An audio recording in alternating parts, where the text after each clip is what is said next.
வணக்கம் குருஜி. வணக்கம் சார். வைகாசி மாத ராசி பலன், அதாவது சூரியனோட பயிற்சியும் சுக்கிரனோட பயிற்சியும் ஒன்றா வருது. ஆமாம். அந்த கிரக சஞ்சாரங்களை பற்றி கொஞ்சம் சொல்லிடுங்க. முதல்ல நம்மளோட ஆன்மீகம் ப்ளஸ் நேயர்கள் அனைவருக்கும் இனிய வணக்கங்கள், வாழ்த்துக்கள், ஆசீர்வாதங்கள். சப்ஸ்கிரைப் பண்ண அனைத்து இணைய நெஞ்சங்களுக்கும் நன்றிகள். சப்ஸ்கிரைப் பண்ணாதவங்க பண்ணிக்கோங்க, லைக் பண்ணுங்கள், கமெண்ட் பண்ணுங்கள், ஷேர் பண்ணுங்கள். நிறைய பேருக்கு நீங்கள் ஃபார்வர்ட் பண்ணணும். அப்போ தான் இது கொஞ்சம் பெரிய அளவில் பேசப்படும். அடுத்தபடியாக ஜாதகம் பார்க்கணுன்னு வர்றவங்க என்னோடய நம்பர் கொடுத்துருக்காங்க, அதில் வாங்க, வாட்ஸ்அப்பில் வாங்க. இப்போ இந்த அருமையான பதிவில் நம்ம என்ன பார்க்க போகிறோம் அப்படின்னா, சூரிய பகவானோட சுக்கிர பகவானும் ரெண்டு பேரும் ஒரே நாளில் சஞ்சாரம், அதாவது பெயர்ச்சிகள் நடக்கிறது. இந்த சூரிய பகவான் ரிஷபராசிக்கு வரார், சுக்கிர பகவான் மிதுன ராசிக்கு போகிறார். இந்த காலகட்டம் அப்படிங்கும்போது முதல்ல உச்சமடைந்த சூரிய பகவான் கொஞ்சம் உச்சத்தை குறைச்சிக்கிட்டு அப்படியே ரிஷபத்துக்கு வரார். இந்த ரிஷபத்தில் இருக்கிற நட்சத்திரம்னு பார்த்திங்கன்னா கிருத்திகை, ரோகிணி, மிருகசீரிஷம். அதில் பார்த்திங்கன்னா மூணுமே நட்பு கிரகங்கள் தான். ஏன்னா கிருத்திகை அவரோட சொந்த நட்சத்திரம், ரோகிணி சந்திர பகவானோட நட்சத்திரம், மிருகசீரிஷம் இதுதான் செவ்வாயோட நட்சத்திரம். அந்த வகையில் ஒரு மாத காலம் அவர் அங்கே பயணிக்க போகிறார். அந்த வகையில் ரிஷபராசிலேருந்து அவர் 7ஆம் பறவை விருச்சிக ராசியை பார்க்க போகிறார். விருச்சிக ராசியும் ஆல்மோஸ்ட் செவ்வாயோட வீடு தான், அதுவும் நட்பு கிரகம் தான். அதனால் இந்த மாதம் எல்லாருக்குமே கொஞ்சம் ஒரு நல்ல மாதமாக இருக்கும் ரிஷபத்தில் இருக்கிறதுனால. நான் 7ஆம் பார்வையா விருச்சிகத்தை பார்க்குறேன். என்னதான் சுக்கிர பகவானோட வீடுங்கும்போது அது ஒன்றும் பெரிய பகை கிடையாது. ஆமாம், அந்த அளவுக்கு ஒரு இதுதாங்கிறதுனால நல்ல மாதமாக இந்த மாதம் எல்லாருக்குமே இருக்கும். மீன ராசி, ராசிக்கு 2ஆம் இடத்துலேருந்து இப்போ 3ஆம் இடத்துக்கு பயிற்சி ஆகிறார் சூரிய பகவான். இந்த சூரிய பகவான் மீனராசிக்கு 6ஆம் அதிபதினு சொல்லக்கூடியவர். இன்னொன்று முயற்சி ஸ்தானாதிபதினு சொல்லக்கூடிய சுக்கிரன் 4ஆம் இடத்துக்கு, அவரே அஷ்டமாதிபதி. 6, 8 2 கிரகங்கள், 6க்கு உடைய கிரகம் 8ஆம் அதிபதினு சொல்லக்கூடியவர். 6, 8 இந்த 2 கிரகத்தோட பயிற்சி. 6ஆம் அதிபதி 3ஆம் இடத்துக்கு வராரு, 8ஆம் அதிபதி 4க்கு வராரு.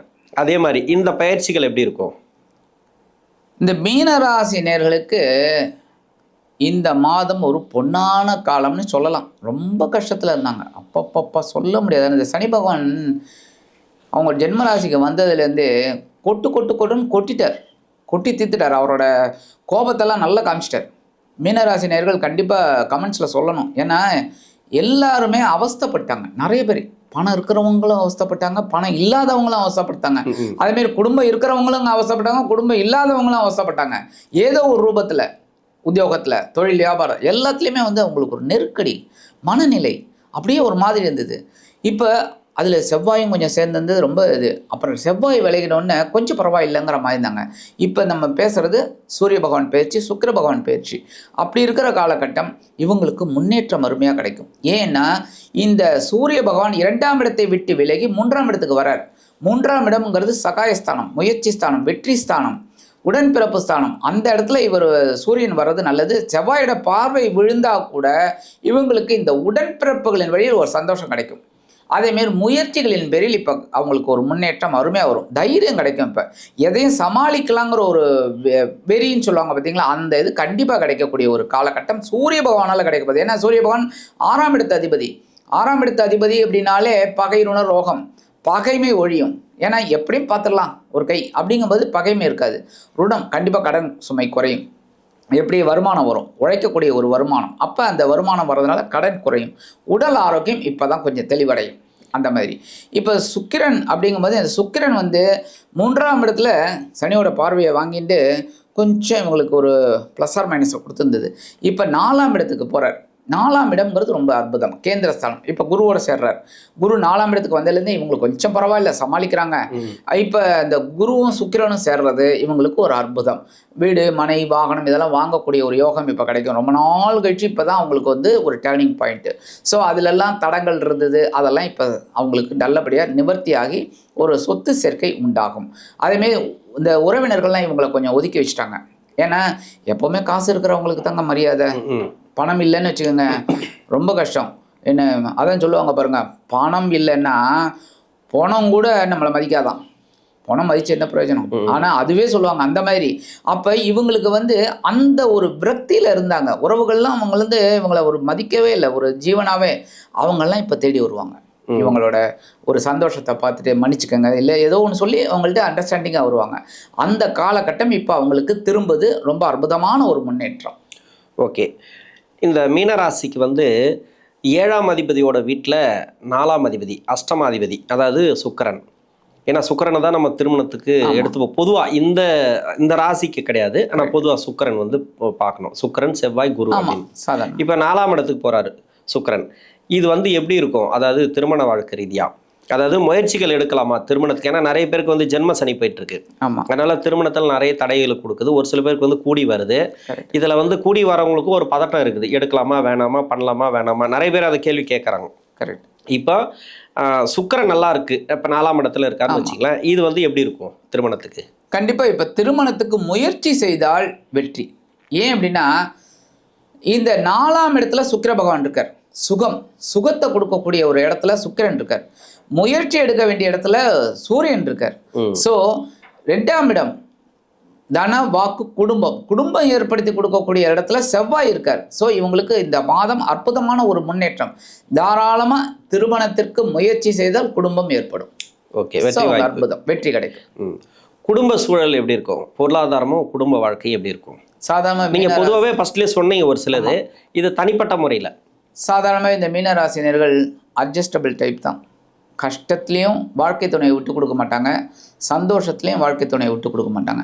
ஆனாலுமே எப்போவுமே உங்களுக்கு தெரியும், உபயலக்னம் உபயராசினாலே கொஞ்சம் குடும்பத்தில் ஒரு அப்படியே போயிட்டுருக்கும். அந்த மாதிரி இவங்க அட்ஜஸ்டபிள் அப்படிங்கிறனால அப்படியே சமாளிச்சிடுவாங்க. ஏன்னா பூரட்டாதி குருவோட நட்சத்திரம் அப்படியே விட்டுருவாங்க. அது அடுத்தது பார்த்திங்கன்னா உத்திரட்டாதி சனி பகவான் நட்சத்திரம், கொஞ்சம் இந்த எள்ளு மாதிரி குதிப்பாங்க, ஆனாலும் அடங்கிடுவாங்க. ரேவதி கேட்கவே வேண்டாம், அப்படியே பசுமாடு மாதிரி போயிடுவாங்க, விட்டு கொடுத்துருவாங்க. ஸோ இவங்களுக்கு இந்த குடும்ப வாழ்க்கைங்கிறது அற்புதமாக இருக்கும். இப்போ வந்து இந்த மாதம் இந்த பெயர்ச்சியை பற்றி நம்ம பேசும்போது குடும்பத்தில் ஒரு சுபிக்ஷம் கண்டிப்பாக இருக்கும். அதுவே போதும் அவங்களுக்கு பெரிய முன்னேற்றம். சரி, திருமண ரீதியாக கேட்டோம். அது இளம் வயதில் இருக்கிறவங்களுக்கு ஓகே. இப்போ இவங்க இந்த மீனராசிக்காரர்களுக்கு இப்போ வாரிசுகள் இருக்காங்க, அதாவது பெண்களோ இல்லை ஆண் ஏதோ ஒரு வாரிசு இருக்காங்கன்னு வச்சுக்கலாம். அவங்களுக்கு திருமணத்துக்காக முயற்சி பண்ணிட்டு இருக்காங்க. இப்போ அந்த திருமணம் அப்படிங்கிறது கூடி வருமா? கண்டிப்பாக கூடி வரும். நல்ல ஒரு திருமணம். ரொம்ப நாள தடை, அதான் வாரிசுகளுக்கு ரொம்ப தடை இருந்தது. ரொம்ப அவங்க பார்க்காத வரனே கிடையாது. அந்த மாதிரி ஒரு விரக்தியும் ஆயிடுத்து. என்னடா அது இவங்களுக்கு இவ்வளோ நம்ம பார்த்துட்டு இருக்கோம், ஒன்றுமே சக்ஸஸ் ஆகலையே அப்படிங்கிறவங்களுக்குலாம் இப்போ ஒரு நல்ல இது கிடைக்கும். ஆனாலும் சனி ஜென்மராசியில் இருக்கிறனால இவங்களுக்கு குழப்பம் இருக்கும். பட் இவங்களோட வாரிசுகளுக்கு குழப்பம் இருக்காது. ஏன்னா இவங்களுக்கு பார்த்தீங்கன்னா பஞ்சமாதிபதி சந்திர பகவான். இந்த சந்திர பகவான் அப்படிங்கும்போதே குடும்பம் லேட்டாக ஆனாலும் லேட்டஸ்ட்டாக அமையும். அதனால் இந்த காலகட்டம் அவங்களுக்கு ஒரு சந்தோஷத்தை கொடுக்கக்கூடிய ஒரு இது. அப்போ கண்டிப்பாக திருமண யோகம் கண்டிப்பாக கிடைச்சிடும். பையனுக்கோ பொண்ணுக்கோ வரன் தேடிட்டு இருக்காங்க அப்படின்னா ஒரு நல்ல வரன் அமையறதுக்கு வாய்ப்பு இருக்குது. ஏன்னா 2ஆம் இடத்துல இருக்கிற செவ்வாய் பகவான் அது கொஞ்சம் நல்லா ஏற்படுத்தி கொடுப்பார். இந்த சூரியனும் உதவி பண்ணுவார், சுக்கிரனும் கண்டிப்பாக ஒரு மாற்றத்தை கொடுப்பார். அப்போ கண்டிப்பாக திருமண யோகம் கைகூடும். ஓகே, பிஸ்னஸுக்கு உண்டான காலமா? பிஸ்னஸில் எப்படி இருக்கணும் இந்த மீன ராசிக்கு? பிஸ்னஸில் கொஞ்சம் கரெக்டாக இருக்கணும். முதலீடு ஆமாம், அதில் கொஞ்சம் இருக்கணும். அதை கொஞ்சம் தெளிவாக சொல்கிறோம். ஆமாம், ஏன்னா இவங்க வந்து ரொம்ப பெரிய அளவில் இன்வெஸ்ட்மெண்ட் பண்ணி போகக்கூடாது இப்போ இருக்கிற காலகட்டம் என்ன. ஆனாலும் இவங்க முயற்சிகள் எடுத்து ஓரளவுக்கு இந்த இன்வெஸ்ட்மெண்ட்டை பண்ணினா நல்லபடியான ஒரு முன்னேற்றம் இருக்குன்னா தாராளமாக இவங்க நல்ல கவனிங்க, கடன் வாங்கி கூட பண்ணலாம். ஓகே, ஏன்னா நல்ல முன்னேற்றம். ஆனால் இதை தான் இவங்க தான் டிசைட் பண்ணணும். இப்போ நான் மீனராசினா நான் தான் டிசைட் பண்ணணும்.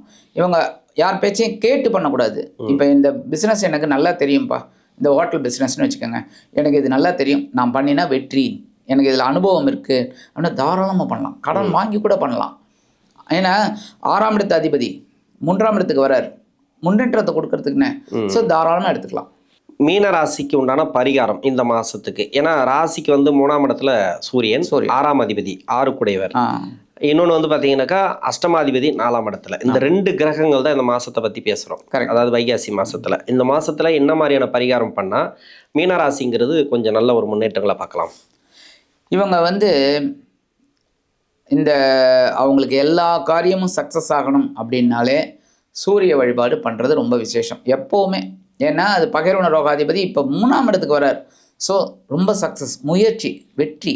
அப்போ இவங்க ஏன்னா 3ஆம் இடம்ங்கிறது உபஜயஸ்தானம் அதுவும். அப்போ இவங்க அந்த முயற்சி எடுத்து வெற்றி அடையக்கூடிய ஒரு வாய்ப்பு கிடைக்கணும் அப்படின்னா கண்டிப்பாக இவங்க சூரிய வழிபாடு பண்ண பண்ண இவங்களோட முயற்சிகள் வெற்றி அடையும் இந்த மாதம். அதே மாதிரி இவங்க வந்து இந்த வயதானவர்கள் இருக்காங்க பார்த்தீங்களா, அவங்களுக்கு உதவி பண்ணுறது ரொம்ப விசேஷம். அதுவும் வெள்ளிக்கிழமை. ஏன்னா இப்போ அவங்களாலலாம் டெய்லியெல்லாம் பண்ண முடியாது.